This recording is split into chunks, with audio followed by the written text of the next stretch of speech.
할렐루야, 반갑습니다. 오늘도 대강절 첫 번째 주를 맞아서 주님께 나와 예배하는 우리 여러분께 모든 교우들 가운데 주의 은혜와 평강이 충만하게 임하시기를 기원합니다. 연휴를 맞아서 많은 분들이 여행을 떠나서 그런지 참 빈자리가 많습니다. 우리가 빈자리는 많이 있지만 우리 마음을 모아서 우리가 하나님께 드리는 예배에 있어서만큼은 우리 예배가 진실하고 또 하나님께서 받으실 만한 온전히 드려지는 예배가 될 수 있도록 주님 앞에 충실한 예배자의 모습으로 서시는 저와 여러분이 되기를 주의 이름으로 축원합니다. 오늘은 로마서 13장 11절에서 14절 그리고 이사야서 2장 1절에서 5절까지 말씀을 가지고 예수 그리스도의 옷을 입어라 라는 제목으로 말씀을 나누려고 하는데요. 이 옷이라고 하는 것은 참 특별한 상징적인 의미가 있습니다. 우리가 결혼을 하게 되면 결혼식 때에 또 예복을 입습니다. 우리가 장례식에 참여하게 되면 장례식의 상주 가족들은 또 소복을 입기도 하고 거기에 걸맞는 어떤 옷을 입습니다. 참여하는 사람들도 또 예의와 격식을 따라서 상에 참석하는 사람다운 어떠한 옷을 차려입고 합니다. 그 옷을 차려입는다라고 하는 것은 또 어떤 의미가 있냐면 그곳에서의 그 상황과 그곳에서 나의 위치와 내가 해야 할 일들에 있어서 내가 무엇인가를 분명하게 인식을 하고 그 일을 감당한다라고 하는 의미가 있습니다. 지금은 그렇게들 잘 입지는 않습니다만 예전에 상주가 되는 사람들은 삼배로 만든 옷을 입고 보면 그냥 꼭 누더기 걸친 것 같이 누르스름한 그런 옷인데 제가 죄인입니다 라고 하는 그러한 모습으로 제대로 꾸미지도 않고 그런 옷을 입고 그곳에서 상을 치르는 것을 볼 수가 있습니다.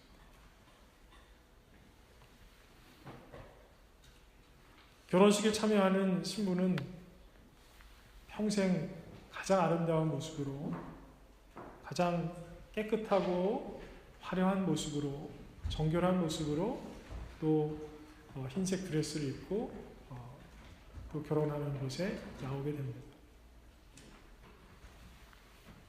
그 사람이 깨끗한 사람인지 정결한 사람인지 얼마큼 예쁜 사람인지는 모르겠지만 그런 옷을 입고 그 자리에 선다라고 하는 것은 그 사람의 삶의 자세와 그 시간 그 결혼식에 참여하는 그 마음 속에서 내가 이 결혼을 통해서 내가 정말로 그렇게 정결하고 아름다운 그러한 사람으로 한 사람을 사랑하는 그 마음으로 순수하게 평생을 살겠노라 다짐하는 것입니다. 여러분들이 교회에 나올 때에 여러분들 나름대로의 생각을 가지고 또 예배에 참여하기 위해서 옷을 골라서 입고 나오셨을 것입니다. 어떤 분들은 복장이 뭐 이렇게 중요하냐 그래서 마음 자세를 좀 중요하게 생각하고 예배에 나오신 분들도 있고 그래도 예배에 나가는데 내가 대충 입고 나가면 되겠냐 해서 집에서 가장 좋은 옷으로 가장 아름다운 옷으로 갈아입고 또 마음에 안 들어서 다시 갈아입고 하는 그런 과정을 거치신 분들도 있을 것입니다. 우리가 어떤 옷을 입는다라고 하는 것은 현재 우리의 삶의 모습을 대변해 주는 것입니다. 우리가 마음이 상하면 마음이 상한 어떤 그것이 우리의 입은 옷에 나타납니다.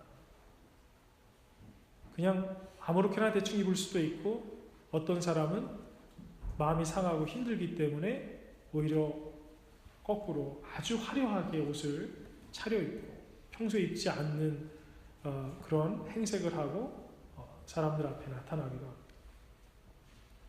예수 그리스도의 옷을 입는다라고 하는 것은 무엇일까요? 로마서에서 우리에게 해주고 있는 말씀은 이렇습니다. 밤이 깊고 낮이 가까웠으니 그러므로 우리가 어둠의 일을 벗고 빛의 갑옷을 입자. 지금 로마서 기자는 현재의 상황이 어두운 상황이라고 하는 것을 우리에게 이야기를 해주는 동시에 이 어둠의 일에 관련된 그러한 모습의 어떤 행색과 옷을 우리가 입고 있는데 이러한 것을 벗어버리고 빛의 갑옷을 입어야 된다고 우리에게 메시지를 던져주고 있습니다. 때는 어두운데 어둡기 때문에 우리가 그 어둠에 맞는 어둠 때문에 우리가 어떤 영향을 받아서 입고 있는 어떤 옷들이 있는데 이제는 빛의 갑옷을 입어야 될 때다라고 하는 것이죠. 14절 말씀을 보니까 조금 더 구체적으로 얘기하기를 오직 주 예수 그리스도로 옷 입고 정욕을 위하여 육신의 일을 도모하지 말라 이렇게 말씀하고 있습니다. 예전에 앞선 말씀에서도 그 얘기를 나눴지만 정욕으로 한다라고 하는 것은 인간의 의지로 하는 대부분의 것들을 말합니다.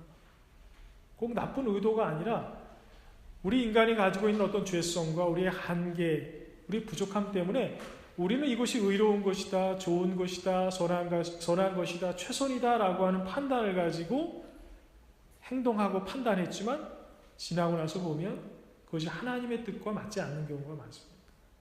그러니까 하나님의 뜻이라고 하는 것은 우리의 마음과 일치해야 되는 것이 아니라 우리의 생각과 우리의 편안함과 전혀 다를 수도 있는 것이죠.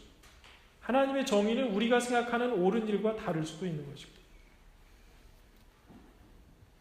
그래서 우리의 생각에 따라서 판단에 따라서 입었던 모든 육신의 옷을 벗어버리고 이제는 예수 그리스도의 옷을 입어야 된다라고 이야기하는 것입니다.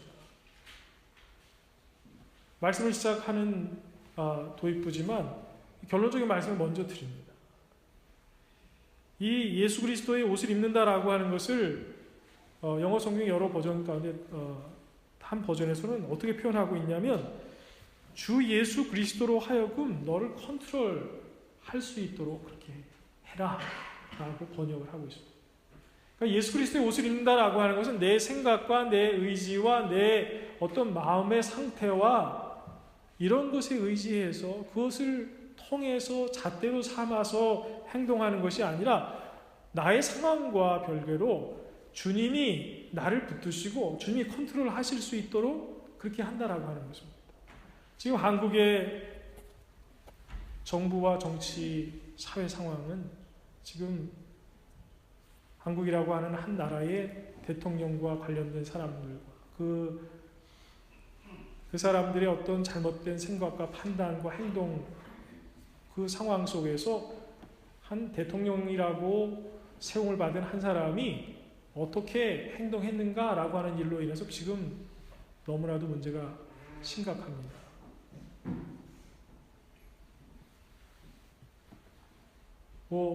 전국을 다 합치면 190만 정도 되는 사람들이 거리로 나왔다고 얘기를 합니다.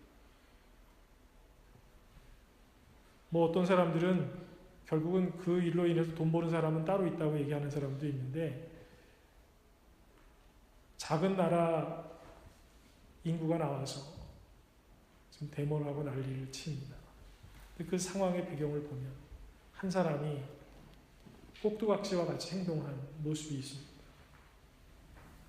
어떤 의도로 어떻게 해서 알고 했는지 어쨌는지 모르겠지만 사리사욕을 채우기 위해서 여러 가지 권모술수를 썼던 그런 사람들에 의해서 한 나라의 가장 정치 권력과 모든 권력을 많이 가지고 있는 한 사람이 꼭두각시와 같이 움직였습니다. 그게 어떤 것이냐면 결국은 겉으로는 대통령의 옷을 입고 있지만 실제로 다른 사람의 의지와 생각과 그러한 어떤 옷을 입고 행동을 하고 말을 하고 결단을 하고 나라를 움직여 왔다라고 하는 뜻입니다. 그것이 특별한 어떤 한 사람만의 일인 것처럼 생각을 할 수 있지만 우리가 어떤 옷을 갈아입느냐에 따라서 주도 없이 우리의 모습과 행동을 바꾸어 가고 있습니다. 깊이 생각하지 않아도 우리는 운동복을 입고 우리가 필드로 나가면 팔짝팔짝 뛰기도 하고 몸을 이리저리 돌리기도 하면서 자유롭게 행동을 합니다. 양복을 입거나 아니면 정장 치마를 입으면 또 행동 거지가 달라집니다. 남자들은 예비군 군복을 입으면 다리가 팔자로 갑자기 확 바뀝니다. 걸을 때 똑바로 걸어지지가 않아요.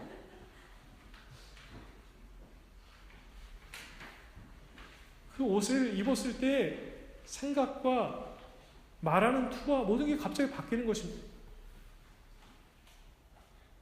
이상하게 모자가 똑바로 써지지 않고 모자가 약간 삐딱하게 써집니다.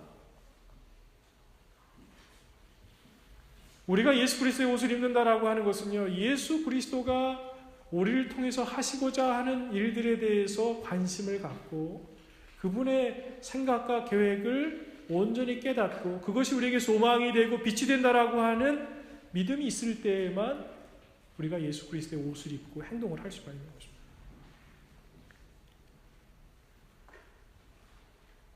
우리가 어떤 특별한 상황을 만나서 그것이 어두운 상황이든 아니면 힘들고 지치는 상황이든 소망이 있는 상황이든 간에 그 상황에서 우리가 지혜롭게 행동을 하려면 분명한 어떤 인식이 있어야 됩니다. 지혜롭게 판단하고 지혜롭게 행동할 수 있는 어떤 과정이 있어야 되는데 여기에는 어떤 시대적인 어떤 역사적인 어떤 인식이 필요합니다. 그래서 과거, 현재, 미래에 대한 감각이 없으면 우리는 올바로 설 수가 없습니다. 지혜로운 사람들은 시간 감각이 확실합니다. 오늘이 오늘인지 내일이 내일인지 뭐가 어떻게 세월이 가는지 관심이 없는 사람은요 똑바로 설 수가 없어요. 세월이 어떻게 가는지 상관이 없는데 내가 내일을 잘할 수 있다고 생각하면 잘못된 것입니다. 상황을 파악하고 있어야 내가 내일을 할 수가 있습니다. 상황을 파악하고 있어야 크리스찬이 크리스찬으로서 역할을 감당할 수 있습니다. 어리석은 크리스찬들은 어떤 사람들이냐면 지금 세상이 어떻게 흘러가는지 모르고 혼자만 기도하고 혼자 골방에 갇혀서 성경 읽고 거기서 혼자 기쁘다고 하는 것입니다. 세상이 어떻게 돌아가는지 가정이 어떻게 돌아가는지 관심이 없는 것은 크리스찬의 모습이 아닙니다. 크리스찬은 어둠에 반응하는 사람입니다. 다만 어둠에 끌려가는 것이 아니라 예수 그리스도의 옷으로 빛의 자녀의 옷으로 옷을 입어서 어둠을 물러가게 할 수 있는 빛의 자녀의 역할을 감당할 수 있는 사람입니다. 근데 그렇게 하려면 지금이 어느 때인지에 대해서 우리는 어떠한 시간을 지나왔는지 앞으로 어떤 시대가 올 것인지에 대해서 분명하게 알고 있어야 됩니다. 말씀드린 것처럼 오늘은 대강절이 시작되는 주간입니다. 오늘부터 이제 4주간 동안이 대강절입니다. 그 대강절이 지나야 크리스마스가 오는 것입니다. 이 대강절을 강림절이라고도 하고 대림절이라고도 합니다. 메시아로 이 땅에 오시는 예수 그리스도가 오시는 그날을 기다리는 그러한 절기에 해당합니다. 사람들의 온통 관심은 그냥 성탄절에 관심이 있습니다. 화려하고 예수님이 오셨다라고 하는 것을 기뻐하고 축하하면서 즐거워하는 일에만 관심이 있는데 진짜 신앙인다운 신앙인의 삶의 본질은 성탄을 셀러브레이트하는 그런 게 아닙니다. 요즘에 많은 신학자들이 지금의 성탄절의 모습이라면 성탄절을 없애는 게 낫겠다는 얘기를 많이 하고 있습니다. 저는 거기에 동감하는 편입니다. 현재의 모습이라면 성탄절이 필요하겠네요. 왜냐하면 성탄절을 셀러브레이트 할 수 있는 마음이라면 주님이 내 안에 오시고 예수 그리스도가 이 땅에 오시는 것을 정말로 진심으로 기도하면서 경건한 마음으로 기다릴 수 있는 그 정도의 어떤 마음의 믿음이 가득 차 있어야 되는 것입니다. 주님이 내 안에 오셔서 나를 바꾸실 것이다. 지금 내가 비록 부족하지만 지금 갇혀있지만 고난의 상황이지만 내 마음대로 되지 않지만 주님이 내 안에 계시고 내가 주님 안에 있어서 주님이 이 어둠 속에 오시면 모든 것을 비추셔서 밝아질 것이다. 새로워질 것이다. 그런 소망이 있어야 우리가 예수 그리스도를 믿는다는 믿음이 진짜 믿음이 되지 않겠습니까? 성탄절이 빨리 와야 이제 땡스기빙 때, 블랙 프라이데이 때 사지 못했던 거 그때 올해 가기 전에 한 번 더 세일할 때 사둘 수 있는데 이런 마음이 우리의 마음 한가득 있다면 몇 번을 엑스트라 또 30% 세일을 해서 2번, 3번 2중, 3중으로 세일을 해서 더 좋은 물건을 살 텐데 이런 마음으로만 가득 차 있다면 우리 안에는 예수 그리스도에 대한 소망이 없는 것입니다. 이 대강절이라고 하는 이 강림절이라고 하는 이 시간이 왜 중요하냐? 우리가 보는 것이 전부가 아니라고 하는 것, 내가 경험하는 것이 전부가 아니라는 것, 내가 깨달았다고 생각하는 것이 전부가 아니라는 것을 우리 믿음의 언어로 우리가 표현하고 행동하는 일이기 때문에 그렇습니다.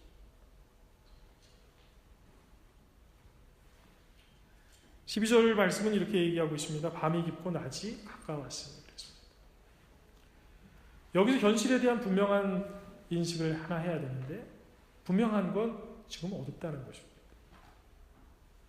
지금 밝아졌다고 얘기하지 않았습니다. 밤이 깊었다고 이야기하는 것입니다.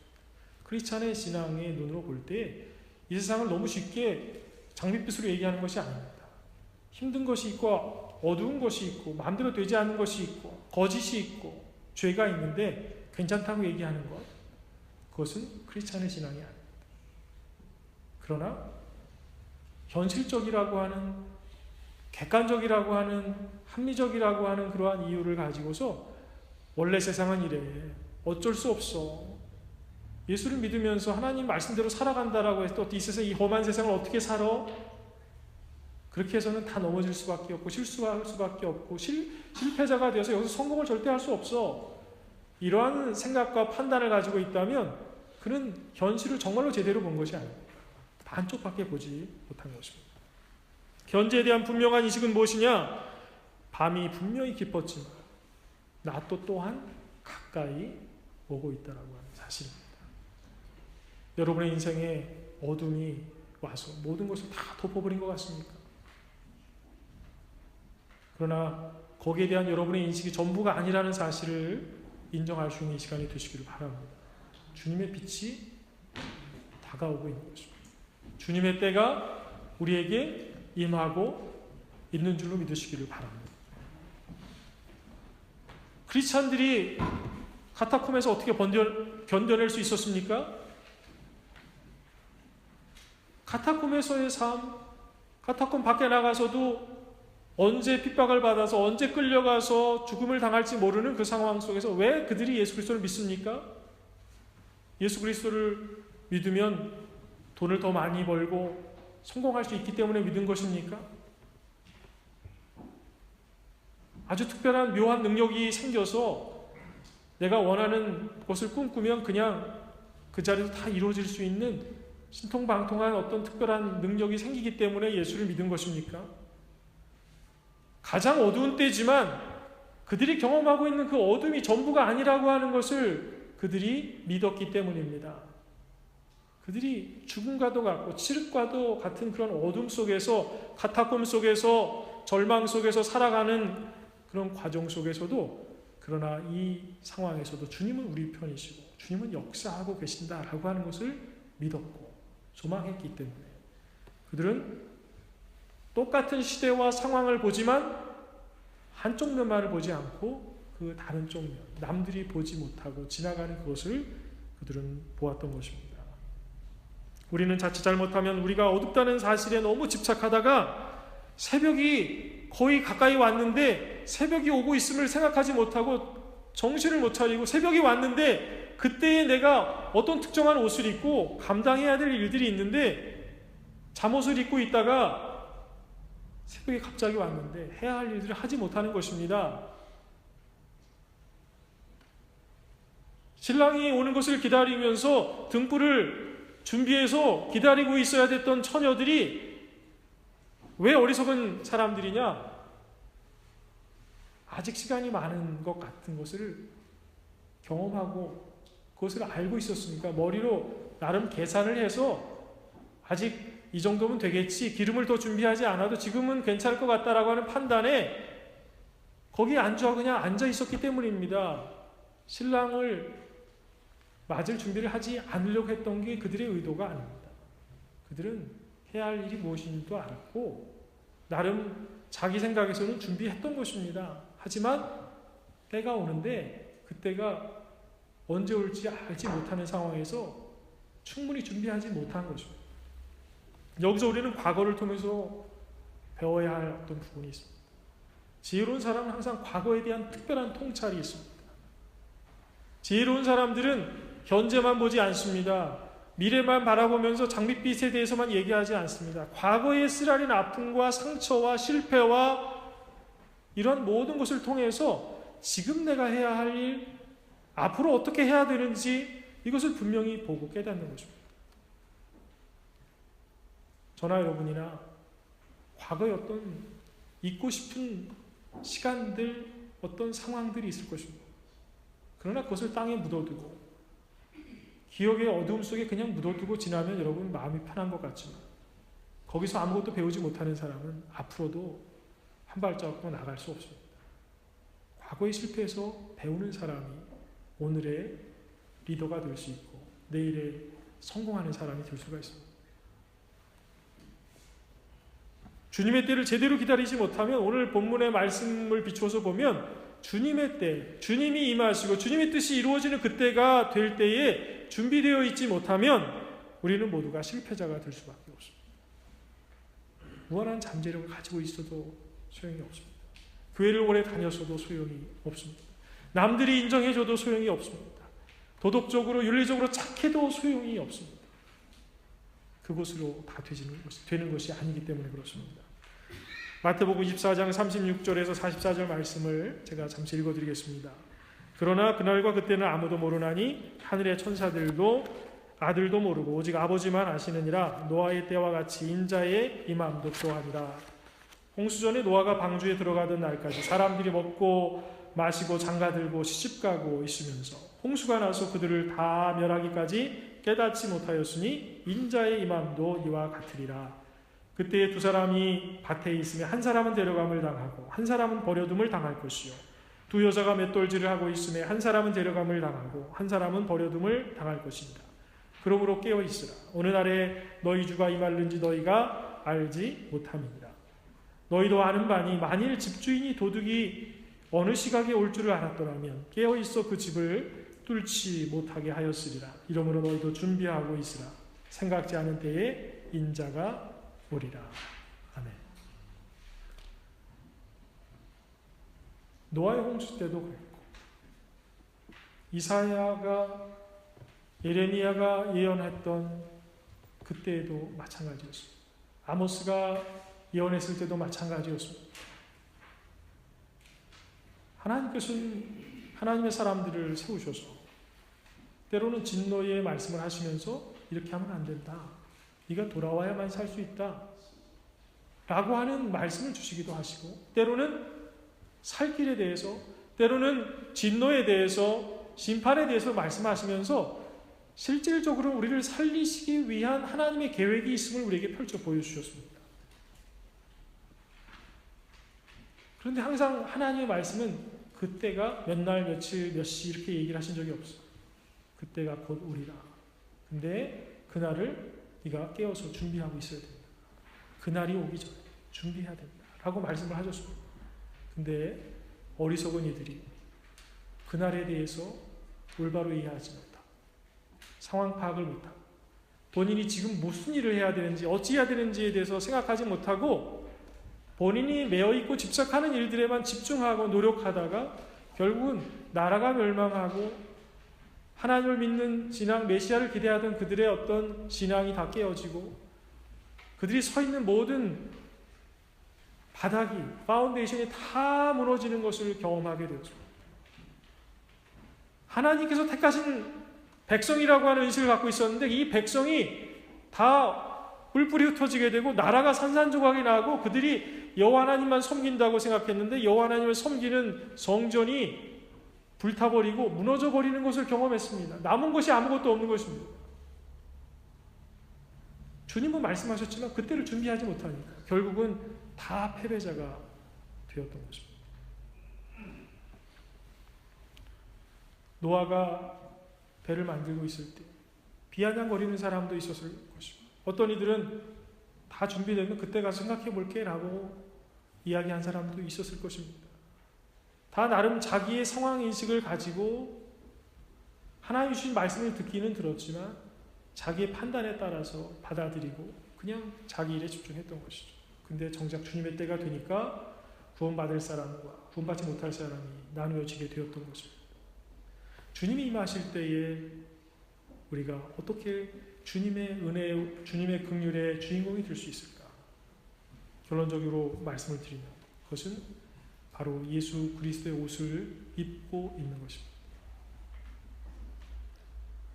그래서 미래에 대해서 말씀을 드리자면 미래를 생각하면서 오늘 우리가 해야 될 일은 무엇이냐? 깨어 있어야 되겠는데 그냥 깨어 있는 게 불가능하기 때문에 우리가 깨어 있다라고 하는 생각들이 보통은 그냥 새벽부터 일어나서 열심히 공부를 하거나 열심히 일하거나 노력해서 수고해서 내가 내 손으로 내 방법으로 세상의 방식으로 무엇인가를 이루어가는 것이 우리가 생각하는 깨어있는 것이었는데 이곳으로는 깨어있을 수가 없고 살아남을 수가 없기 때문에 우리가 예수 그리스도의 옷을 입어야 되겠다라고 하는 것입니다.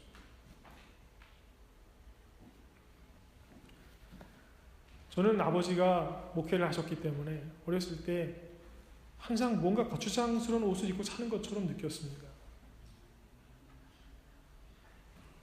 학교에 가면 항상 기독교 신앙에 반감을 가진 사람들이 학교에 항상 있습니다. 근데 그 사람들 중에는 이상하게 도덕, 윤리를 가르치는 분들 중에 그런 분들이 많았어요.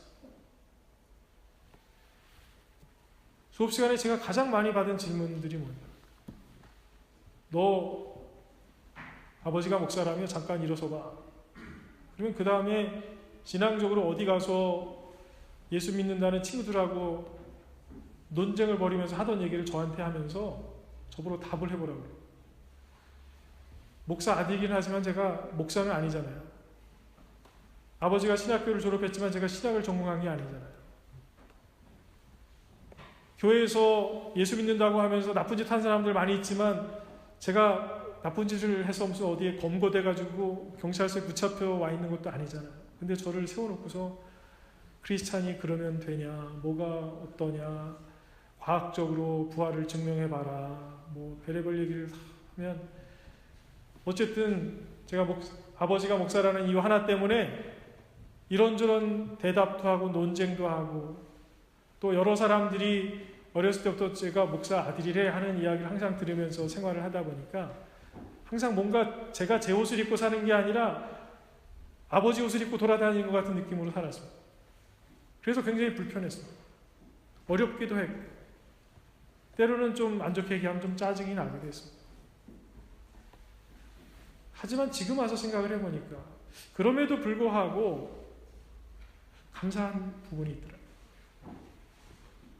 그냥 하고 싶은 대로 원하는 대로 다 행동하고 말할 수 있는 그때에 아버지를 생각하고 크리스찬의 어떤 정체성을 생각하고 나를 특별하게 생각하고 때로는 논쟁을 걸어오려고 생각하는 그런 수많은 사람들을 생각을 하면서 크리스찬이라고 하는 존재, 하나님을 믿는다라고 하는 그것이 무엇인가에 대해 생각을 하면서 행동하고 말하는 것에 조심할 수밖에 없었는데 그것이 저에게 굉장히 많은 유익을 가져다 주었습니다. 억지로 한 부분이 많이 있었지만 그래서 제가 이것을 거꾸로 한번 생각을 해보니까 내가 만약 예수 그리스도를 믿는 믿음 안에서 그래 우리가 예수를 믿는데 예수를 믿는다고 하면 예수님이 하신 말씀이 능력이 된다라고 하는 것을 믿고 그 예수님께서 나의 삶의 주인이 되신다는 것을 믿고 그분이 내 안에 계셔서 그분이 나의 삶의 주인이 되시면 내가 연약하고 부족할지라도 주님께서 이루실 것이다 라고 하는 믿음으로 살아보자. 그런 옷을 입고 살아보자. 거기에 맞게 행동해보자. 거기에 맞게 말 한마디를 해도 믿음의 사람답게 말을 하고 행동을 해도 크리스찬답게 예수 그리스도의 향기가 나도록 한번 해보자 라고 하는 그런 의도와 계획을 가지고 기도하면서 소망을 가지고 그렇게 살아본다면 얼마나 좋을까 하는 생각을 하게 되었습니다. 사랑하는 성도 여러분, 이 대강절을 맞이하면서 저는 여러분들에게 이렇게 권면의 말씀을 드립니다. 조용조용히 편안하게 숨어서 예수 그리스도를 믿으면서 남들처럼 그렇게 살려고 하지 마시고 예수 그리스도가 내 안에 임하실 것을 기다리면서 주님이 나에게 원하시는 것이 무엇일까라고 하는 것을 생각하면서 주님 뜻대로 살기로 작정하는 여러분들 되시기를 주의 이름으로 축원합니다. 주님이 여러분을 마음대로 하실 수 있도록 여러분의 자아와 생각과 모든 걸 다 내려놓을 수 있는 이 시간이 되시기를 바랍니다. 진심으로 소망하면서 기다리는 자가 주인공이 되는 것입니다. 역사의 특별한 전환점이 이르게 될 때 그때를 준비하면서 기다리는 사람들이 그 역사의 주인공이 되는 것입니다. 때를 생각하고 준비하지 못하는 사람은요, 어두운데 뭐 어쩔 수 없는데 뭐 이렇게 하는 사람들은요, 누군가 앞서 나가서 리더 역할을 감당해야 되는데 리더십을 준비하지 못한 사람은 리더가 되고 싶어도 리더십이 없어서 리더가 될 수가 없습니다. 가르치는 사람이 되고 싶은데 지금 나의 상황을 보면 아는 것이 없습니다. 그러면 어떻게 해야 됩니까? 아는 것이 없는 게 현실이지만 진짜 중요한 것은 그 무지함을 지식으로 채워나가는 지혜가 필요한 것입니다. 이것을 지금 해야 나중에 내가 리더 역할을 할 수 있고 티처로서 누군가를 가르칠 수 있는 위치에 서게 될 때에 틀리는 말 하지 않고 올바로 된 것을 똑바로 가질 수 있는 사람이 되는 것입니다. 그것은 오늘 이 자리에서 내가 준비될 때 가능한 것입니다. 주님이 오셔서 밝은 빛을 비추어 주실 때 우리가 그 빛의 자녀 역할을 감당할 수 있으려면 어두움 속에서도 내 안에는 빛 대신 예수 그리스도가 내 안에 계셔서 어두움 속에서도 나는 빛 가운데에 걸어갈 수 있어야 되는 것입니다.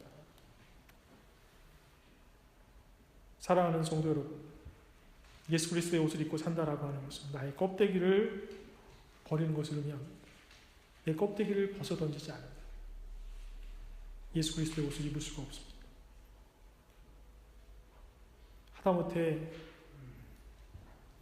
뱀과 같은 그런 별것 아닌 존재도 성장하는 과정 속에서 과거의 껍데기를 다 벗어던져버리고 새로운 옷을 입습니다. 그렇게 하면서 성장하는 거죠. 우리가 예수 그리스도의 옷을 입으려면 내가 가지고 있는 더럽고 추한 세상의 정욕으로 덧입혀져 있는 것들을 의도적으로 깨어내고 떼어내고 벗어 던져버릴 수 있어야 됩니다. 이 과정은 쉽지 않습니다. 그럴 마음의 여지가 없고 그럴 만한 시간이 없습니다. 우리의 생각 속에서 그런 계획이 없기 때문에. 하지만 이 대강절을 통해서 그러한 마음의 여지를 만들어야 됩니다. 주님에 대해서 생각하고 주님의 때가 임하고 있음을 기억하면서 오늘의 시간을 맞이해야 됩니다. 중요한 건 그때는 항상 어둡다는 것입니다. 여러분의 가정을 생각할 때, 여러분의 신앙을 생각할 때, 인간관계를 생각할 때, 여러분이 꿈꾸면서 준비했던 여러분의 비전을 생각할 때 모든 것이 어둡습니까? 그것이 현실이라서 두렵고 불편하십니까? 어떤 특정한 사람을 생각하면서 손가락질하게 됩니까? 그것은 지혜로운 성도의 모습이 아닙니다. 지금 우리가 해야 될 것은 때는 어둡지만 주님의 새벽이 오고 있다라고 하는 믿음을 갖는 것입니다. 그리고 기다리는 것입니다. 그래서 대강절의 시간을 통해서 우리는 이렇게 촛불을 켭니다. 미국에서 해놓은 곳이기 때문에 우리가 여기에 불을 켜진 않았지만 여기 보시면 첫 번째 초에 불이 밝기 탔었기 때문에 초 하나만 지금 짧아졌습니다. 다음 주에 하나를 더 킵니다. 그런 식으로 해서 맨 마지막에 가운데 있는 초까지 켜게 되면 이제 정탄 예배를 드리게 됩니다. 우리 안에 주님의 빛을 어둠 속에서 하나씩 하나씩 밝혀갈 수 있는 그러한 노력과 지혜로운 신앙인의 행동이 있어야 될 줄로 믿습니다. 이제는 예수 그리스도의 종으로서 아무 열매가 없어 보여도 열매가 맺을 때가 되어야 열매가 맺도록 가꾸고 잡초를 뽑아내고 거기에 거름을 주어야 그리고 주님의 때가 이르를 때야 열매를 맺을 수 있음을 믿는 주의 사람들이 되어야 되겠습니다. 열매를 맺을 수 없을 때 열매를 따고 싶어 하면 좌절할 뿐이고 내 안에 빛이 없는데 어둠 속에서 밝히 보려고 하니까 힘들고 어려울 뿐입니다. 그러나 주님이 우리 안에 계시고 주님이 우리를 붙드시면 모든 것이 가능해질 줄로 믿습니다. 시대적으로 상황이 많이 어렵습니다. 어번 지역의 여러 가지 이 회사의 상황들을 보면 현대 기아가 경기가 좀 안 좋다고 그러니까 전체적으로 우울 모드로 좀 들어간 것 같습니다. 회사 생활도 지치고 힘들었는데 또 엑스트라로 일을 해서 힘들었어도 수당 받던 것들을 또 일을 못하게 하니까 경제적으로도 소득이 또 줄어서 힘들어 하시는 분들도 있습니다. 여러 가지 생각하고 계산해보면 다 힘들고 어려운 얘기들 뿐인 시대에 있습니다. 그러나 여러분, 힘들고 어려운 이때 주님이 우리 안에 찾아오고 계심을 기억하시기를 바랍니다. 그리고 그분을 믿음을 가지고 기다리시기를 바랍니다. 그래서 꼭 그 은혜의 주인공이 다 되시기를 주의 이름으로 축원합니다. 기도하겠습니다. 사랑이 많으신 아버지요, 믿음 없이 우리 마음대로 살아오다가 어둠 속에서 좌절하다가 아버지 하나님 이제 주님의 빛을 바라보면서 우리가 어찌 살아야 할지 생각하게 되었습니다. 아버지 하나님 우리 안에 임하셔서 우리 어둠을 밝히 비추어 주셔서 세상을 향하여 어둡다고만 불평하던 자에서 어두운 세상을 밝은 주님의 빛으로 비출 수 있는 주님의 빛된 자녀 될 수 있도록 인도하여 주시옵소서. 예수님의 이름으로 기도드렸습니다.